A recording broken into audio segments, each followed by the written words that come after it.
दोस्तों, आज जो कहानी आप सुनने जा रहे हैं वो सिर्फ एक कहानी नहीं है। ये समाज का वो सच है जिसे लोग अक्सर देखकर भी अनदेखा कर देते हैं। एक छोटा सा गांव था। उसी गांव में एक औरत रहती थी, अंजू। अंजू की शादी बहुत कम उम्र में हो गई थी। सब कुछ ठीक चल रहा था, घर, परिवार, हंसी खुशी। लेकिन किस्मत को शायद कुछ और ही मंजूर था। शादी के कुछ साल बाद ही एक बीमारी ने उसके पति को उससे छीन लिया और उसी दिन से अंजू की जिंदगी बदल गई। पति के जाने का दुख तो था ही, लेकिन उससे भी बड़ा दुख था समाज की बदलती नजर। जो लोग पहले उसे प्यार से बहू कहते थे, वही लोग अब उसे देखकर रास्ता बदल लेते थे। जब अंजू सुबह कुएं पर पानी भरने जाती तो कुछ औरतें धीरे धीरे कान में कहती, देखो वही अंजू है, विधवा। और कुछ आदमी उसे ऐसी नजर से देखते कि अंजू का दिल डर से कांप जाता। अंजू सब समझती थी। वो चुपचाप घड़ा भरती और बिना किसी से कुछ बोले घर लौट आती। एक दिन की बात है, शाम हो रही थी। आसमान में हल्का अंधेरा छाने लगा था। अंजू खेत के रास्ते से घर लौट रही थी। तभी रास्ते में गांव के दो आदमी खड़े थे। उनकी नजरें ठीक नहीं थीं।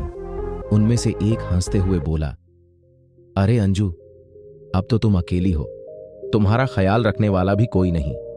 ये सुनकर अंजू के कदम वहीं रुक गए। उसका दिल जोर जोर से धड़कने लगा। उसे समझ आ गया था, ये लोग उसकी मजबूरी का फायदा उठाना चाहते हैं। अंजू किसी तरह वहां से निकलकर भागते भागते अपने घर पहुंची। उस रात अंजू अपने छोटे से घर में बैठी रो रही थी। आंखों से आंसू रुक ही नहीं रहे थे। वो आसमान की तरफ देखकर बोली, भगवान, मैंने ऐसा क्या पाप किया है? क्या विधवा होना ही इतना बड़ा अपराध है? उसी समय गांव के बाहर वाले रास्ते पर एक साधु अपने शिष्यों के साथ गांव की ओर आ रहे थे। उनके चेहरे पर शांति थी, आंखों में करुणा। वो कोई साधारण साधु नहीं थे, वो थे गौतम बुद्ध। और अंजू को बिल्कुल भी अंदाजा नहीं था कि अगले ही दिन उसकी मुलाकात उनसे होने वाली है और वही मुलाकात उसकी पूरी जिंदगी बदलने वाली थी। लेकिन अगले दिन ऐसा क्या हुआ जिससे पूरे गांव के लोगों की सोच हिल गई? उस रात अंजू बहुत रोई। सुबह हुई, सूरज निकल चुका था, लेकिन अंजू के दिल में अभी भी अंधेरा था। वो धीरे धीरे अपना घड़ा लेकर कुएं की तरफ पानी भरने चली गई। कुएं के पास पहले से कई औरतें खड़ी थीं। जैसे ही अंजू वहां पहुंची, सबकी नजरें उसी पर टिक गईं। एक औरत धीरे से बोली, देखो, सुबह सुबह इसका मुंह देख लिया, आज तो दिन खराब जाएगा। ये सुनकर बाकी औरतें हंसने लगीं। अंजू का दिल टूट गया, लेकिन उसने कुछ नहीं कहा। वो चुपचाप पानी भरने लगी। उसी समय गांव के रास्ते से कुछ भिक्षु आते दिखाई दिए। उनके बीच एक व्यक्ति थे जिनके चेहरे पर अजीब सी शांति थी। उनकी चाल धीमी थी, लेकिन उनकी मौजूदगी में एक अलग ही ऊर्जा थी। वो थे गौतम बुद्ध। गांव के लोग उन्हें देखने लगे। बुद्ध धीरे धीरे चलते हुए कुएं के पास आकर रुक गए। उन्होंने देखा, एक औरत घड़ा भर रही है और बाकी लोग उसे अजीब नजरों से देख रहे हैं। बुद्ध ने शांत स्वर में पूछा, ये औरत इतनी चुप क्यों है और तुम सब इसे इस तरह क्यों देख रहे हो? एक आदमी आगे आया और बोला, भिक्षु, ये अंजू है। इसके पति की मौत हो चुकी है। ये विधवा है, इसलिए लोग इससे दूर रहते हैं। बुद्ध ने कुछ पल के लिए सबकी ओर देखा, फिर मुस्कुराते हुए बोले, अच्छा, तो इसका पति मर गया, इसमें इसका क्या दोष है? गांव वाले चुप हो गए। बुद्ध फिर बोले, अगर किसी इंसान के साथ दुख हो जाए तो क्या उसे और दुख देना सही है? अब पूरे कुएं के पास एकदम सन्नाटा छा गया। अंजू ने पहली बार किसी को अपने लिए बोलते हुए सुना था। उसकी आंखों में आंसू आ गए। बुद्ध ने अंजू की तरफ देखा और बहुत प्यार से कहा, बेटी, सिर उठाकर चलो। जिस इंसान का दिल साफ होता है, उसे किसी की नजरों से डरने की जरूरत नहीं होती। यह सुनकर अंजू के दिल में जैसे पहली बार थोड़ी उम्मीद जगी। लेकिन उसी समय गांव के कुछ लोग बुद्ध की बात से खुश नहीं थे। उनमें से एक आदमी गुस्से में बोला, भिक्षु, आपको हमारे गांव के नियम नहीं पता। विधवा औरत को ऐसे ही रहना पड़ता है। बुद्ध ने उसकी ओर देखा और मुस्कुराकर बोले, अगर नियम इंसान को तोड़ने लगे तो समझो, वो नियम नहीं, अन्याय है। अब गांव में हलचल मच गई। अगर ये वीडियो आपके दिल तक पहुंचा है तो एक लाइक जरूर करें, और अगर सच में बदलना चाहते हैं तो सब्सक्राइब कर लीजिए, क्योंकि अब हम सिर्फ बातें नहीं, आपकी जिंदगी बदलने की तैयारी कर रहे हैं। सूरज ढल चुका था। गांव में धीरे धीरे अंधेरा फैलने लगा था। अंजू अपने छोटे से घर में चूल्हा जला रही थी। घर में बस वही थी और चारों तरफ सन्नाटा।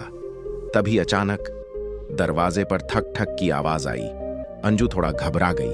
उसने धीरे से पूछा, कौन है? बाहर से आवाज आई, दरवाजा खोलो, हम गांव के ही लोग हैं। अंजू ने दरवाजा थोड़ा सा खोला। बाहर वहीं दो आदमी खड़े थे जो पहले भी रास्ते में उसे परेशान कर चुके थे। उनकी आंखों में वही बुरी नजर थी। एक आदमी हंसते हुए बोला, अंजू, तुम तो अकेली रहती हो। हम सोच रहे थे तुम्हें डर लगता होगा। उनकी बातों में छिपी गंदगी अब खुलकर सामने आ चुकी थी। अंजू एक कदम पीछे हटते हुए बोली, आप लोग यहाँ से चले जाइए अभी। लेकिन दोनों आदमी हंसने लगे। एक ने दरवाजा पकड़ लिया और बोला, पूरा गांव तुम्हें मनहूस मानता है, आज कोई नहीं आएगा तुम्हारी मदद के लिए। अंजू की आंखों में आंसू आ गए। वो समझ गई थी कि आज उसकी इज्जत खतरे में है। वो कांपते हुए भगवान को याद करने लगी, हे भगवान, आज मेरी रक्षा कर लो। तभी एक चमत्कार हुआ। उसी समय बाहर से एक शांत और मजबूत आवाज आई, रुक जाओ। दोनों आदमी चौंक गए। उन्होंने पीछे मुड़कर देखा। दरवाजे पर खड़े थे गौतम बुद्ध। उनका चेहरा शांत था, लेकिन आंखों में एक अजीब सी शक्ति थी। गौतम बुद्ध धीरे धीरे अंदर आए और बोले, जिस औरत को तुम कमजोर समझ रहे हो वह तुमसे कहीं ज्यादा मजबूत है। दोनों आदमी घबराने लगे। एक ने हिम्मत करके कहा, ये तो मनहूस औरत है। गौतम बुद्ध मुस्कुराए और बोले, मनहूस? यह औरत नहीं, तुम्हारी सोच है। सच का सामना। गौतम बुद्ध की बातें सुनकर दोनों आदमी डर गए। गौतम बुद्ध ने आगे कहा, अगर तुम अभी यहाँ से नहीं गए तो तुम्हारे कर्म ही तुम्हें सजा देंगे। उनकी आवाज में इतनी सच्चाई और शक्ति थी कि दोनों आदमी बिना कुछ बोले वहां से भाग गए। अंजू की आंखों में आंसू। अंजू जमीन पर बैठ गई और रोने लगी। वह बोली, भगवान, आज अगर आप नहीं आते तो। गौतम बुद्ध ने उसे उठाया और कहा, डर मत, तुम कमजोर नहीं हो। दुनिया तुम्हें चाहे जो कहे, लेकिन सच्चाई तुम्हारे अंदर है। गांव वालों की सोच बदल गई। अगले दिन यह बात पूरे गांव में फैल गई। सबको पता चला कि जिन लोगों को वे अच्छा समझते थे उनकी नीयत गंदी थी, और जिसे वे मनहूस कहते थे वह एक बेगुनाह और मजबूत औरत थी। गौतम बुद्ध ने गांव वालों से कहा, किसी इंसान को उसके हालात से मत आंको, क्योंकि सच्चाई हमेशा आंखों से नहीं, दिल से दिखाई देती है। गांव वालों को अपनी गलती का एहसास हुआ। सबने अंजू से माफी मांगी। अंतिम सीख दोस्तों, गलत लोग अक्सर सही होने का दिखावा करते हैं और सही लोग अक्सर गलत समझे जाते हैं। इसलिए किसी के बारे में राय बनाने से पहले उसकी सच्चाई जरूर जानो।